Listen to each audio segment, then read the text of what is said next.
Chairman ضلع council راجہ نوید اختر گوگا نے معذور طالب علم حسنین علی کو ایک دن کے لیے ضلع کونسل میرپور کے اعزازی چیئرمین کے اختیارات سونپ کر آزاد کشمیر میں ایک نئی مثال قائم کی ہے۔ اسپیشل بچوں کے ادارہ زوبیہ نازلی کے اسپیشل بچے حسنین علی کو پورے پروٹوکول اور گاڑیوں کے قافلہ میں ضلع کونسل کے دفتر لایا گیا، جہاں چیئرمین ضلع کونسل راجہ نوید اختر گوگا، صدر آزاد کشمیر کے کوارڈینیٹر چودھری امجد محمود، برطانوی سماجی رہنما سلیم احمد، ڈسٹرکٹ کونسلر اور ضلع کونسل کے سٹاف نے ان کا پرتباک استقبال کیا۔ انہیں ہار پہنائے گئے اور چیئرمین ضلع کونسل کی نشست پر بٹھایا گیا۔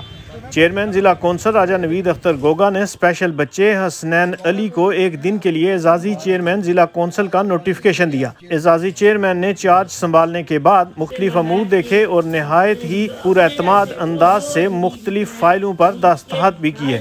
انہوں نے مسیح برادری کو 20 اور 25 دسمبر کرسمس کے تہوار کے لیے ضلع کونسل کا ہال استعمال کرنے کا اجازت نامہ بھی جاری کیا۔ کمشنر چودھری شوکت علی، صدر آزاد کشمیر کے coordinator Chaudhry Amjad Mahmood, mayor municipal corporation Chaudhry Usman Ali Khalid سمیت دیگر افسران نے بھی اعزازی چیئرمین کی حوصلہ افزائی کی۔ رپورٹ راجہ آفتاب احمد، KFT نیوز، میرپور آزاد کشمیر۔